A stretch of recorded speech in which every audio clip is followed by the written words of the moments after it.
The morning alarm echoed through the dormitories of the Galactic Military Academy like it had for the past 3 months. Davis rolled out of his narrow bunk and looked at his reflection in the small mirror.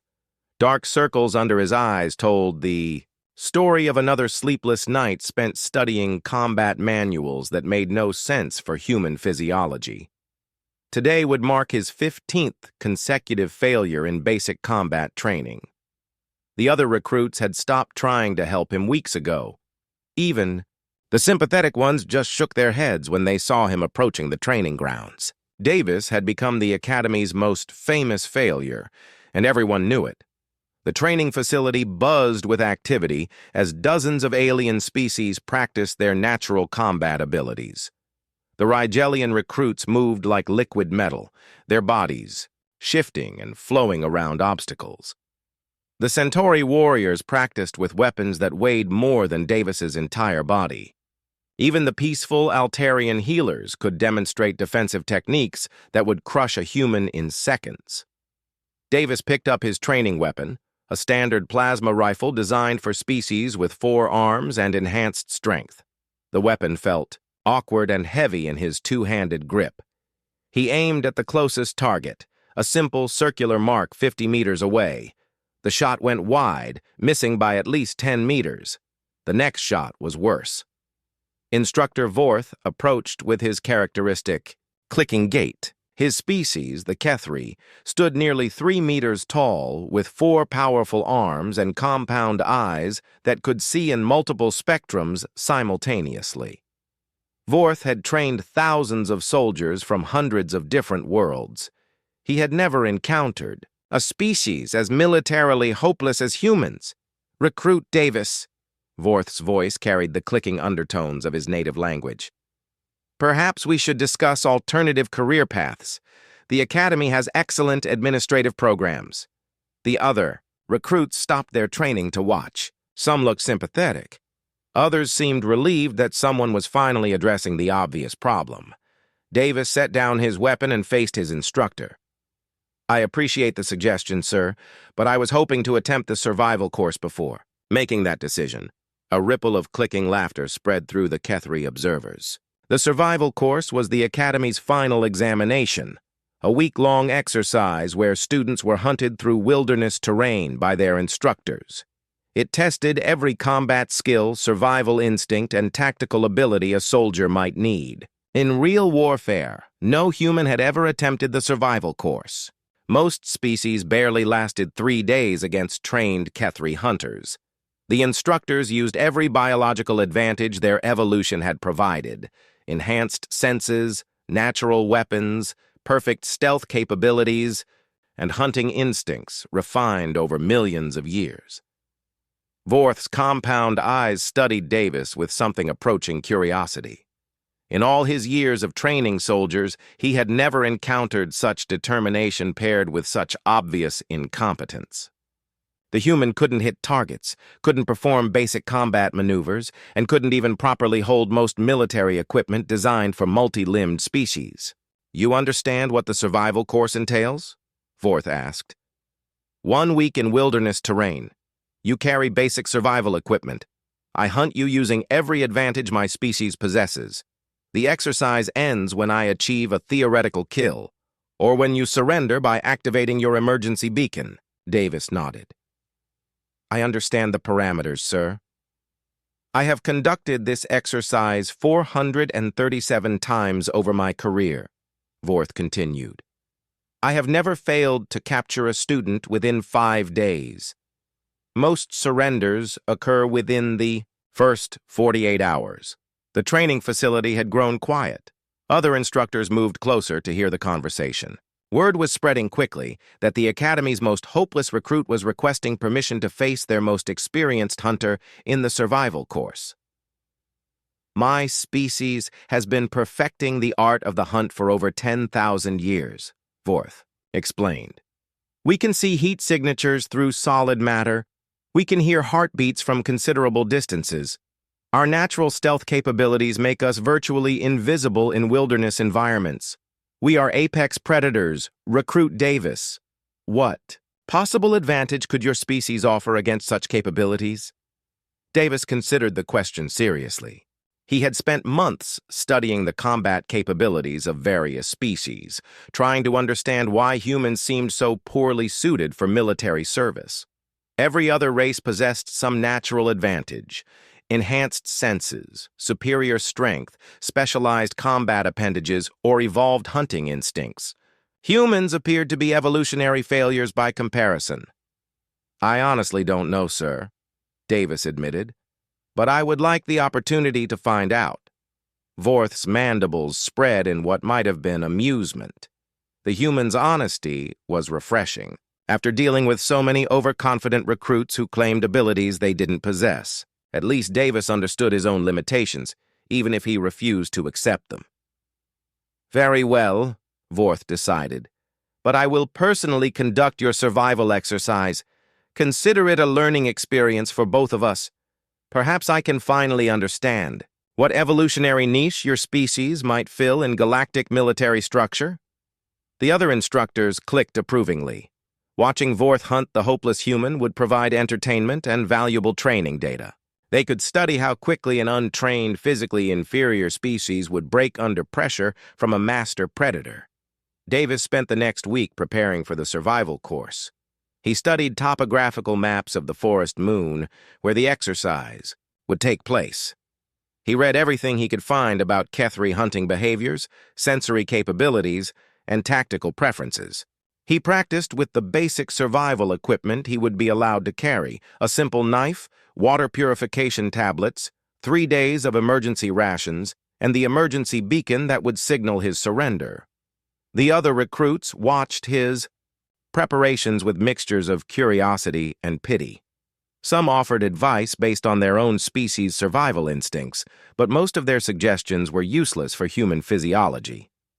Davis thanked them all politely and continued his research. On his final night before the exercise, Davis sat alone in the Academy library reading historical accounts of the survival course. Every record showed the same pattern. Students would attempt to use their species' natural advantages against Kethri hunters, only to discover that millions of years of predator evolution trumped whatever abilities they possessed. But as Davis read through the accounts, he noticed something interesting. Every failure followed the same basic pattern. Students tried to outhunt the hunters, to beat the Kethri at their own evolutionary game. None had ever attempted a fundamentally different approach. Davis closed the historical records and headed back to his dormitory. Tomorrow would prove whether humans had any place in the galactic military, or whether they were destined for administrative roles forever.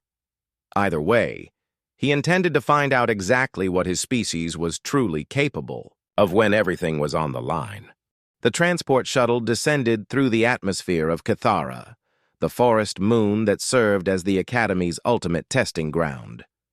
Through the viewports, Davis could see endless green canopies stretching to the horizon, broken only by occasional clearings and the silver threads of rivers winding through the wilderness. Instructor Vorth sat across from him in the passenger compartment, reviewing the exercise parameters one final time. The Kethri's forearms moved independently as he checked equipment readings and confirmed communication links with the Academy's monitoring station. "The exercise area covers approximately 2,000 square kilometers," Vorth explained, his clicking voice carrying easily over the shuttle's engine noise. "Twin suns provide extended daylight cycles, but the canopy blocks most direct sunlight. Temperature remains constant at 22 degrees. Gravity is slightly higher than Earth standard." Davis nodded, trying to memorize every detail. He had studied maps of this terrain for days, but experiencing the actual environment would be completely different from reading topographical surveys. "You will be released at coordinates Alpha 7, Vorth continued. "I will begin tracking you after a 4-hour head start. The exercise concludes when I achieve theoretical kill distance of 10 meters, or when you activate your emergency beacon." The shuttle touched down in a small clearing surrounded by towering trees that stretched 50 meters into the sky. Davis gathered his minimal equipment: the knife, water purification supplies, emergency rations, and the beacon that would signal his surrender. Everything fit easily into a small backpack. Vorth remained seated as Davis prepared to disembark. Remember, recruit, this is not a test of pride. The moment you realize you cannot continue, activate the beacon. I will reach your position within minutes. Davis paused at the shuttle door. How long do most students last before surrendering? Most activate their beacons within the first night, Vorth replied. The longest any recruit has remained active was 4 days and 6 hours. He was a Rigelian with natural camouflage abilities and enhanced endurance. The shuttle door hissed open, revealing the alien forest in all its complexity. Strange bird calls echoed through the canopy above. The air carried scents of unfamiliar vegetation and the rich smell of decomposing organic matter. Davis stepped onto the forest floor and felt the soft give of accumulated leaves under his boots. 4 hours, recruit, Vorth called out as Davis moved toward the tree line. Use them wisely. The shuttle lifted off, leaving Davis alone in the wilderness. For the first time in months, he felt genuinely calm. All the failed combat exercises, all the frustrated instructors, all the sympathetic looks from other recruits were behind him now. This was just him, the forest, and a very dangerous predator who would soon be hunting him. Davis began moving northwest, following a mental map he had memorized during his preparation. Water sources were critical for extended survival, and the nearest stream lay approximately 6 kilometers from his starting position. But reaching the stream wouldn't be enough. Vorth would expect him to seek water immediately. After 2 hours of steady walking, Davis found what he was looking for, a rocky outcrop that provided natural shelter and a view of the surrounding terrain. He set down his pack and began his real preparation. The knife proved useful for cutting specific types of vegetation.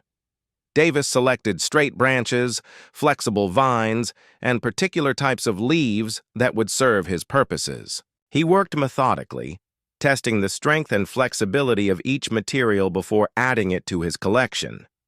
As the 4-hour grace period neared its end, Davis had constructed several small devices from natural materials. None of them looked particularly impressive, but each served a specific purpose in the plan he was developing.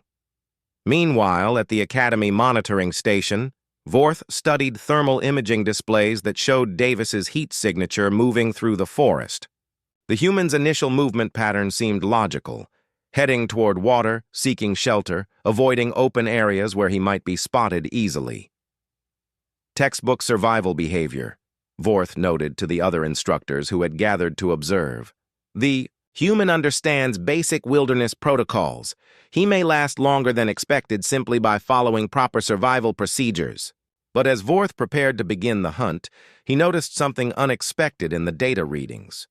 Davis's heat signature had become stationary for the past 90 minutes.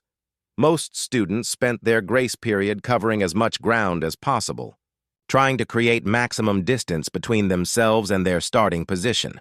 Interesting, Vorth mused. Either he is resting, which would be tactically unsound, or he is preparing something. The Kethri instructor gathered his own equipment for the hunt.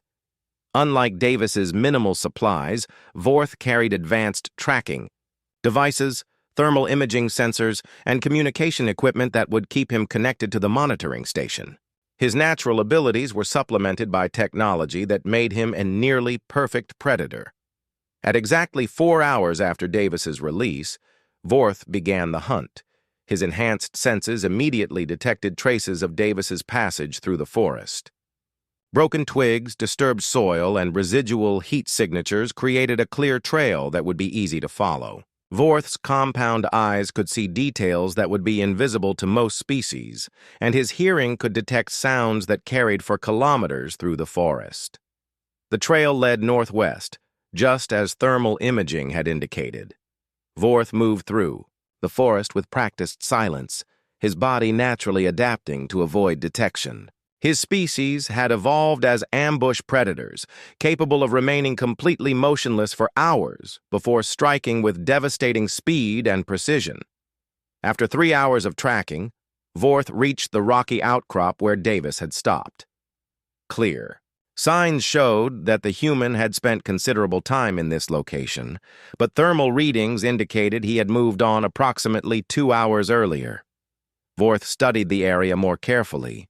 Small cuts in vegetation suggested tool use, but the patterns didn't make immediate sense.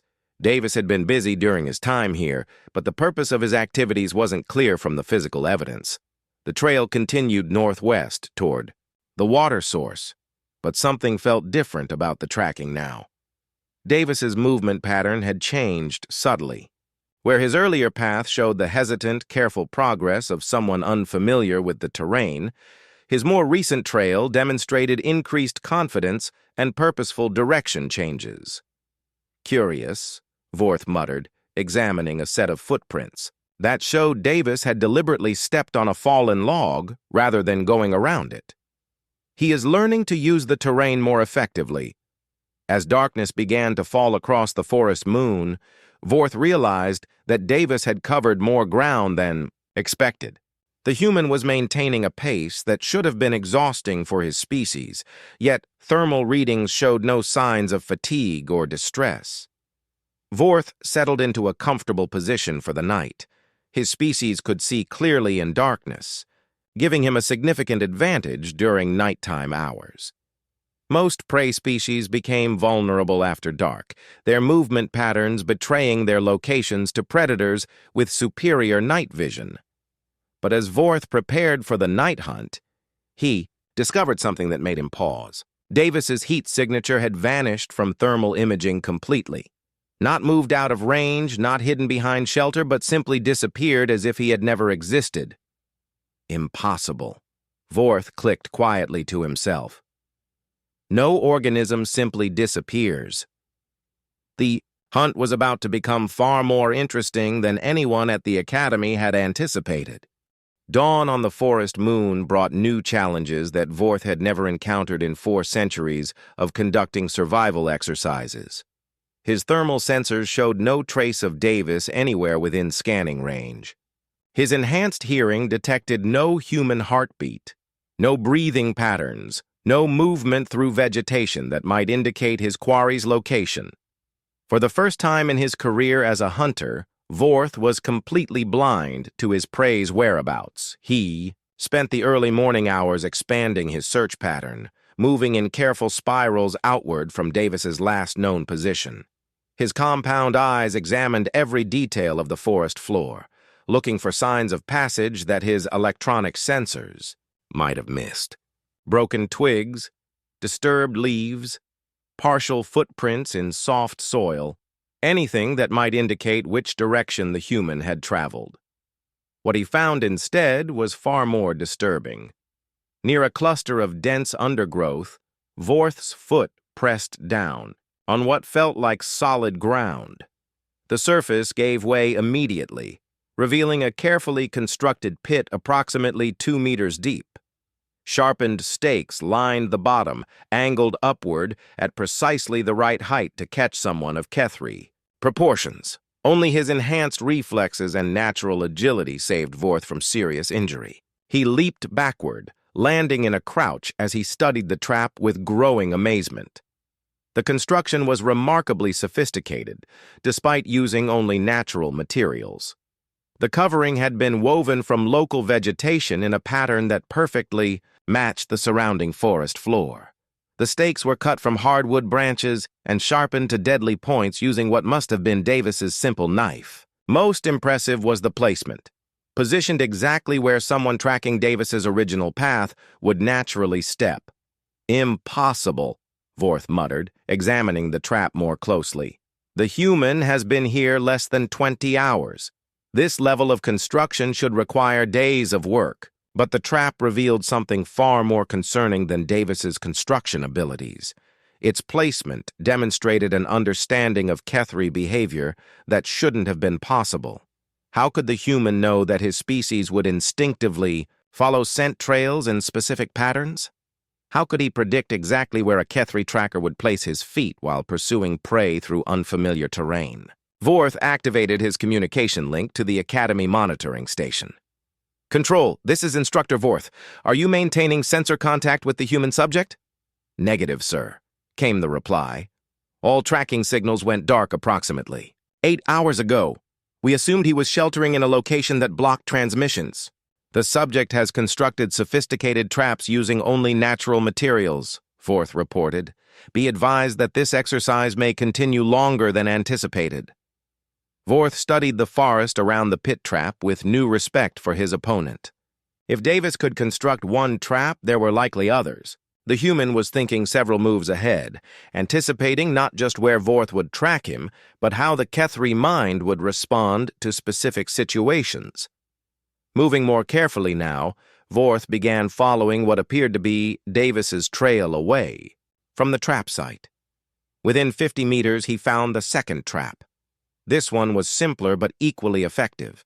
A heavy log suspended from tree branches, positioned to swing down when triggered by a nearly invisible tripwire. The log was aimed at exactly the right height to strike a Kethri in the thorax, and the trigger mechanism was placed where someone avoiding the obvious path around a fallen tree would naturally step. Herding, Vorth realized aloud. He is not just setting random traps. He is creating a path that forces me to move where he wants me to go.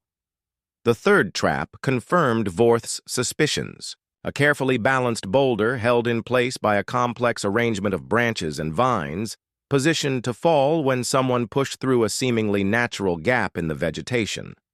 Again, the trap was designed specifically for Kethri anatomy and behavior patterns. Davis wasn't just hiding in the forest. He was turning the entire terrain into a weapon.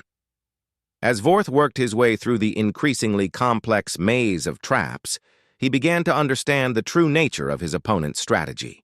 Each trap was designed not necessarily to cause serious harm, but to channel his movement in specific directions.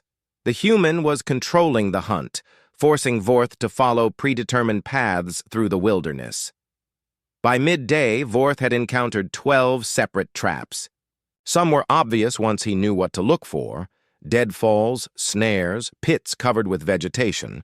Others were nearly undetectable: tripwires that would release thorny branches at face level, carefully weakened tree branches that would break under weight, patches of ground undermined to cause falls. But the most unsettling discovery was that each trap revealed more sophisticated understanding of Kethri psychology. Davis had somehow learned to predict not just where Vorth would move, but how he would think through tactical decisions. When Vorth encountered an obvious trap and chose to go around it, he found himself walking into a more subtle trap designed to catch someone avoiding the obvious danger. When he decided to backtrack and try a completely different approach, he discovered that Davis had anticipated that decision as well. Control. Vorth contacted the Academy again. Request permission to modify exercise parameters. The human subject has demonstrated capabilities that exceed standard survival course expectations. Negative, Instructor Vorth, came the reply. Exercise continues under original parameters. All Academy instructors are monitoring your progress with great interest. Vorth realized that his reputation was now at stake. He had never failed to capture a student within the allocated time period. His superiors expected him to demonstrate Kethri superiority over this obviously inferior species. Failure would reflect poorly not just on his personal abilities, but on his people's standing within the galactic military hierarchy. But as the afternoon progressed, Vorth began to understand that he was no longer hunting Davis. The human had reversed the fundamental nature of their relationship. Every step Vorth took was anticipated, every decision predicted, every movement controlled by an opponent who remained completely invisible. The forest had become Davis's domain, and Vorth was dancing to the human's tune. As evening approached, Vorth made a tactical decision that went against every instinct his species possessed. He stopped moving entirely and called out to the seemingly empty forest around him. "Human! I know you can hear me. This exercise has gone beyond standard parameters. You have demonstrated remarkable abilities that were not apparent during your Academy training." Only silence answered him. but Vorth's enhanced hearing detected something that might have been suppressed breathing from somewhere above and to his left, or perhaps behind him. The acoustics of the forest made it impossible to determine exact location. "You are not simply hiding from me," Vorth continued. "You are controlling this hunt. Every trap, every misdirection, every path you force me to follow serves a larger purpose. What is your ultimate objective?" This time, Davis's voice drifted down from the canopy overhead, though Vorth still couldn't pinpoint his exact location. "Same as yours, sir, to complete the exercise successfully." The words sent a chill through Vorth's exoskeleton. The human wasn't trying to survive the hunt. He was trying to win it. The third night on Kithara brought a change in the fundamental nature of the hunt that Vorth had never experienced in over 4 centuries of military training. For the first time in his career, he was afraid. Not afraid of physical harm, though. Davis's traps had proven increasingly sophisticated and dangerous. Vorth's enhanced physiology and combat training made him capable of handling most threats that primitive technology could present. What frightened him was the growing realization that everything he understood about predator and prey relationships was being turned upside down. Davis's voice had been moving through the forest for hours, never coming from the same direction twice. Sometimes it seemed to originate from directly overhead. Other times it drifted from behind trees that Vorth had already checked thoroughly. The human was somehow projecting his voice in ways that made acoustic location impossible. "You are wondering how I remain invisible to your enhanced senses," Davis said, his words seeming to come from everywhere and nowhere at once. "The answer is simple. I am not trying to hide from your strengths. I am making your strengths irrelevant." Vorth spun slowly, his compound eyes scanning the canopy above and the undergrowth around him. His thermal vision showed nothing but the normal heat signatures of small forest creatures. His enhanced hearing detected wind through leaves, distant, bird calls, the movement of insects, but no human heartbeat or breathing pattern. "Impossible," Vorth called back. "My species evolved as apex predators. Our sensory capabilities have been refined over millions of years of hunting the most dangerous prey on our homeworld." "That's exactly the problem," Davis replied, and now his voice seemed to be coming from directly behind Vorth. The Kethri spun around, weapons ready, but found only empty forest. "You are hunting like a Kethri, but I am not Kethri prey. I am human." As if to emphasize his point, Davis triggered something in the trees above. A shower of leaves and small branches fell around Vorth, each piece carefully treated with sap and other substances that created false heat signatures. Vorth's thermal vision was suddenly flooded with dozens of warm spots that looked like potential targets. "How?" Vorth demanded, his voice carrying a note of frustration that he had never allowed himself to show during military exercises. "Your people are predators," Davis explained, his voice now seeming to drift from the left. "You evolved to hunt specific types of prey on your homeworld. Your enhanced senses, your stealth capabilities, your natural weapons, they are all perfectly adapted for that environment and those prey species." Vorth moved toward the sound, but with each step he became more certain that he was being led into another trap. Davis had demonstrated an uncanny ability to predict Kethri behavior, and every attempt to use natural hunting instincts had resulted in walking into carefully prepared ambushes. "But humans did not evolve as predators," Davis continued. "We evolved as prey.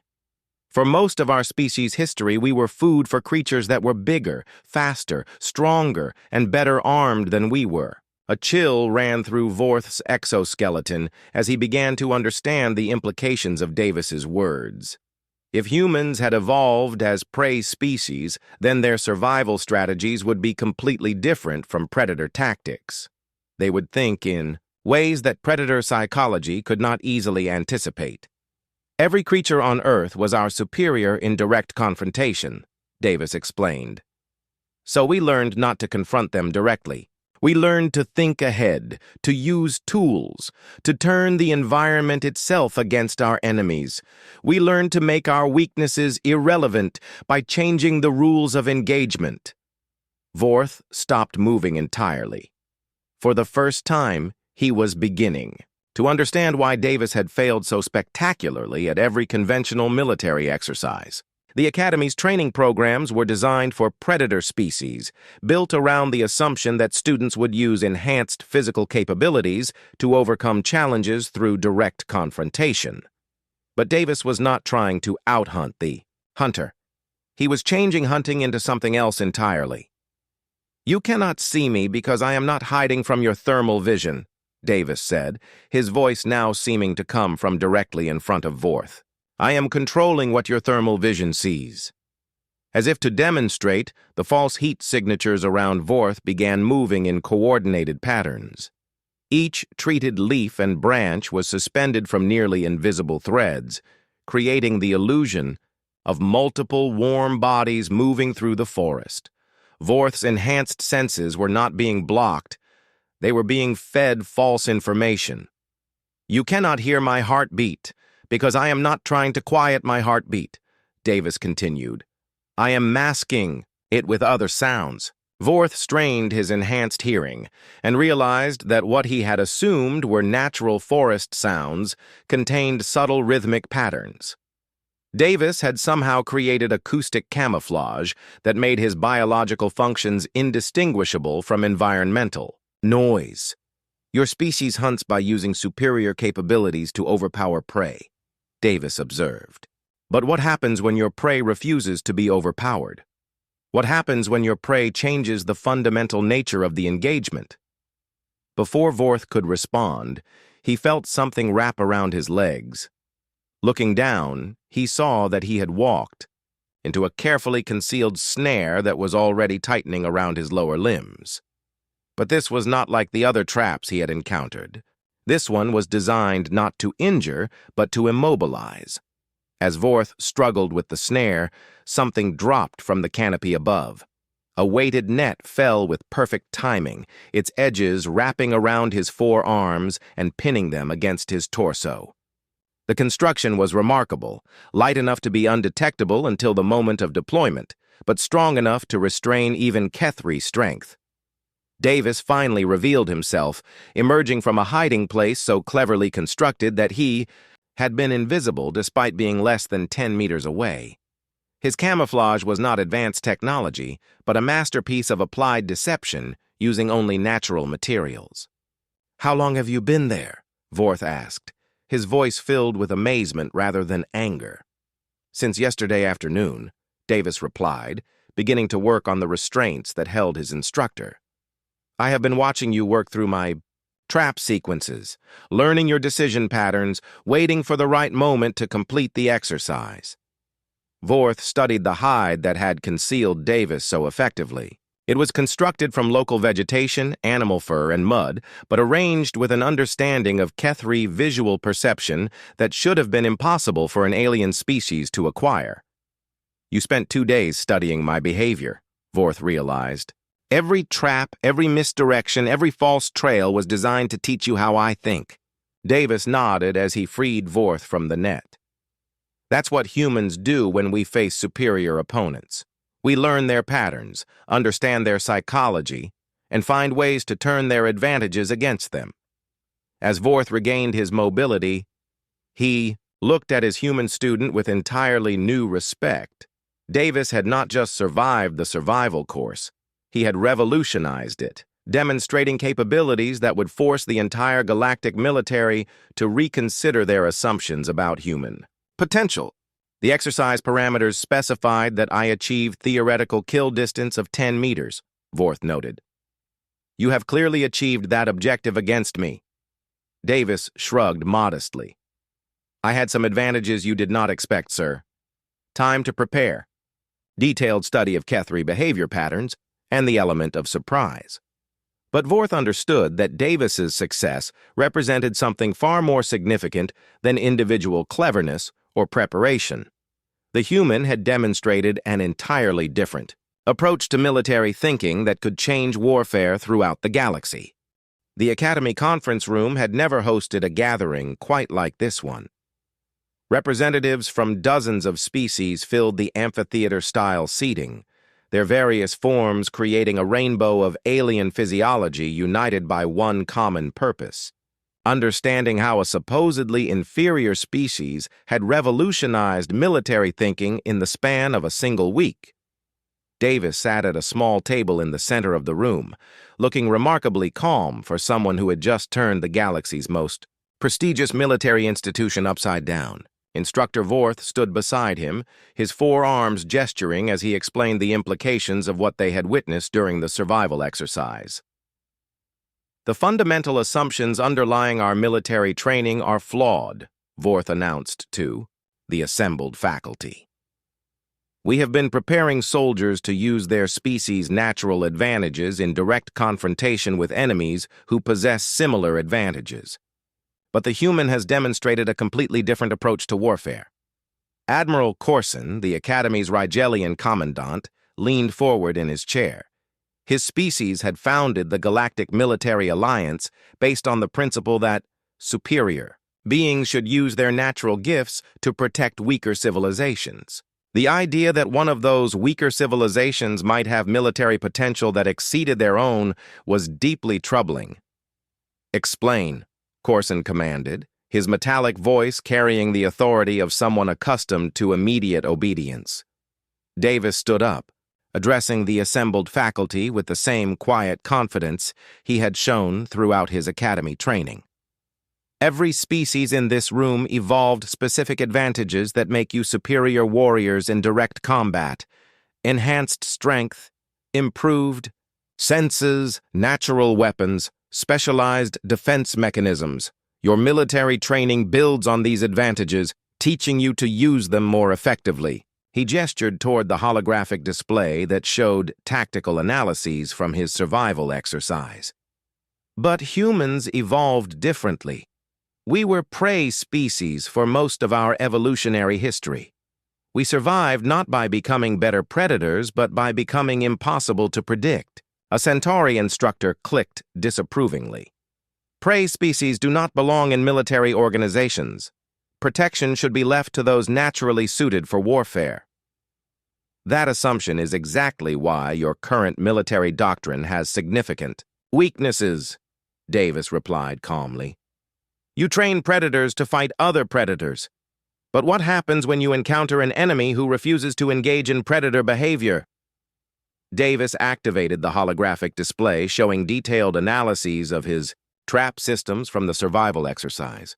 Each construction was simple, using only materials that could be found in any wilderness environment, but the psychological sophistication behind their placement was remarkable.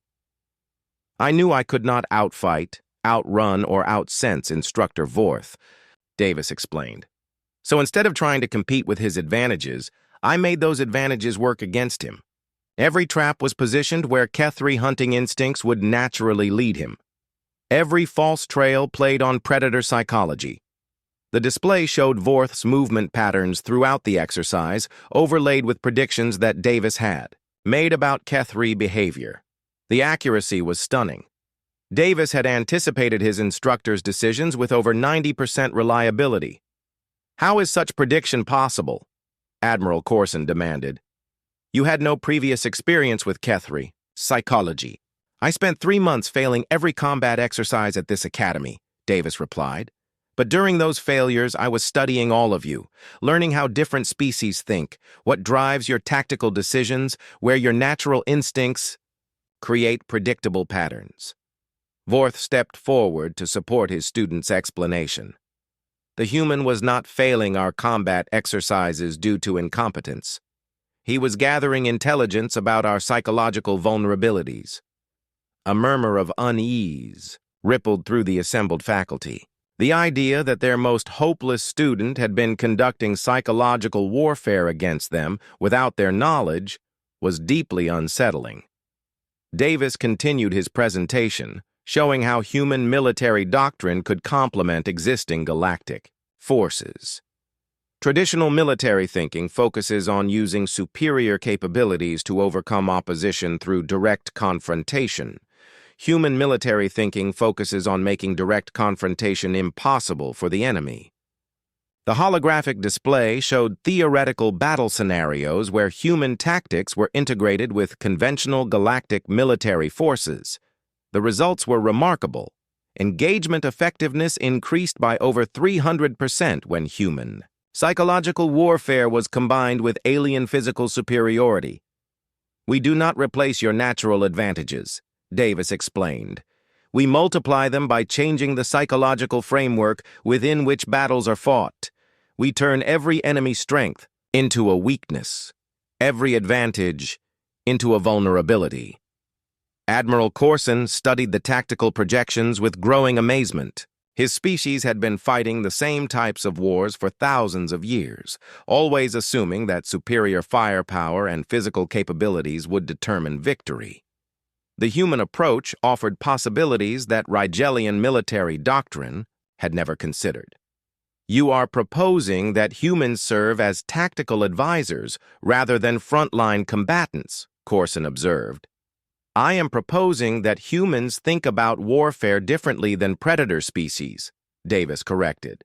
"We see battles as problems to be solved rather than contests of strength to be won. We look for ways to avoid fighting entirely, or to ensure that when fighting becomes necessary, it happens on our terms rather than the enemy's terms." The implications of Davis's words settled over the assembly like a heavy blanket.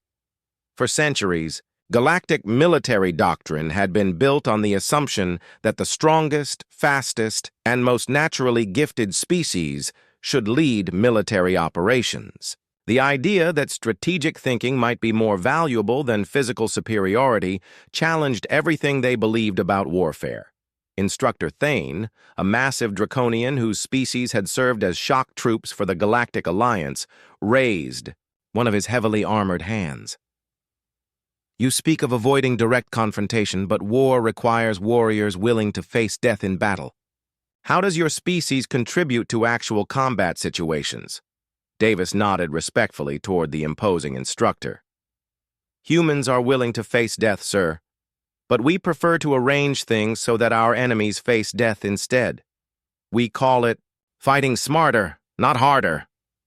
He activated a new section of the holographic display, showing historical examples from human military conflicts. On Earth, humans fought wars against each other for thousands of years. We learned that victory rarely goes to the side with the most strength or the best weapons. Victory goes to the side that can make the enemy fight the wrong battle at the wrong time in the wrong place. The display showed ancient human battles, where smaller forces had defeated larger ones through superior positioning, timing, and psychological manipulation. Each example demonstrated the same principle. Humans had learned to win by changing the rules of engagement rather than accepting unfavorable conditions. "Your species fought wars against yourselves?" Admiral Corson asked, his metallic voice carrying a note of concern. "Most civilized species had evolved beyond intra-species warfare before developing space travel." "Constantly," Davis admitted. "Humans are naturally competitive and territorial. But that constant conflict taught us lessons about warfare that peaceful species never had the opportunity to learn. We understand how to break enemy morale, how to turn allies against each other, how to make victory so costly that enemies choose surrender instead." A Altarian healer in the back of the amphitheater spoke up, her voice carrying the melodic tones of her people. "Such tactics seem dishonest. Warfare should be conducted with honor, following established protocols that minimize unnecessary suffering." Davis considered her objection carefully before responding. "Human military philosophy prioritizes ending conflicts quickly and decisively over maintaining honor during prolonged battles. We have learned that merciful wars often become the most brutal wars because they drag on indefinitely.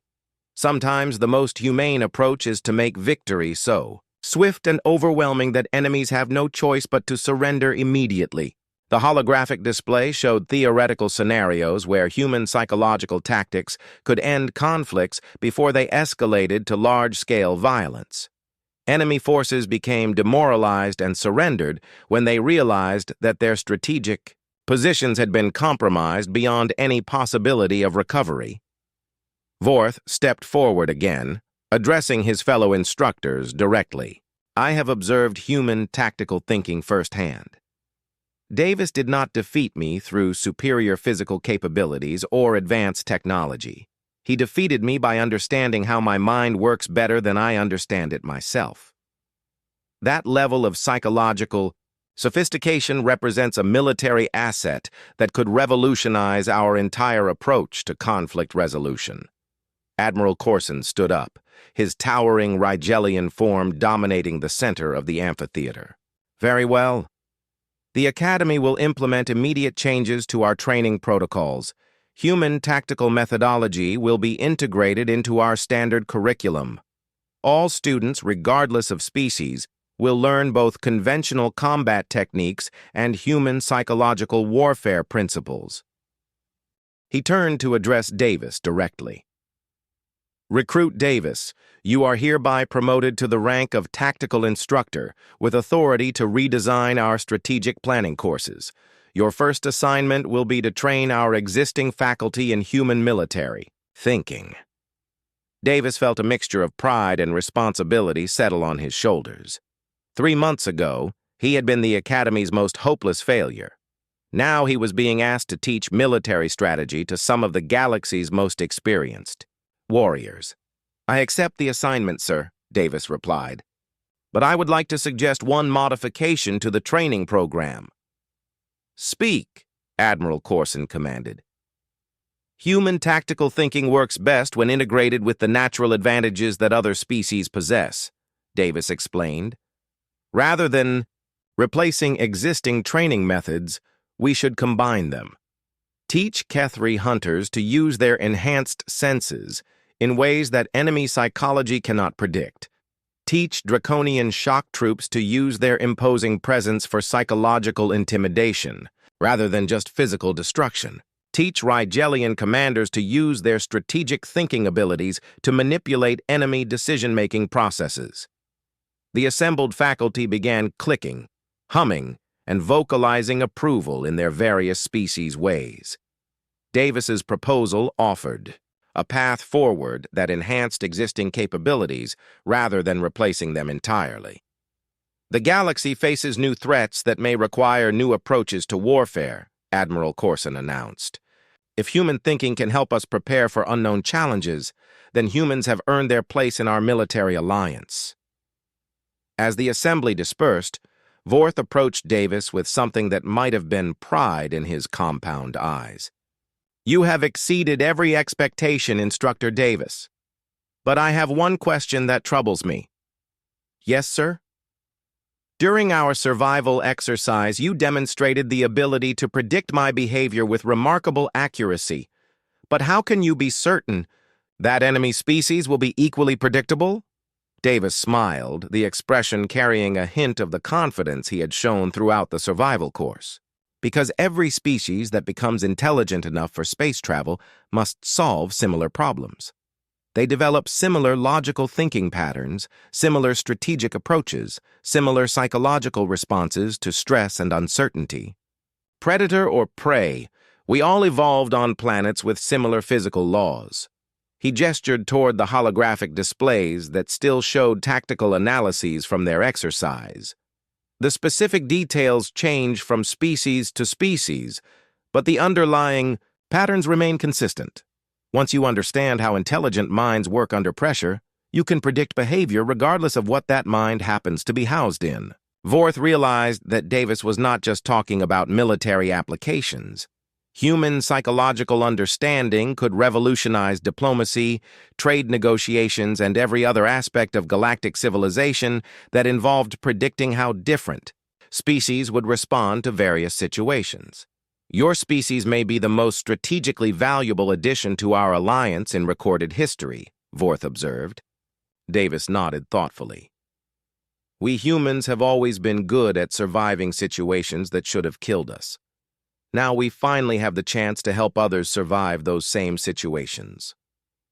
As they walked out of the conference room together, both instructor and student understood that they had participated in something historic. The galaxy's approach to warfare would never be the same, and human thinking would become as valuable as any advanced technology or natural weapon in the arsenal of civilized species.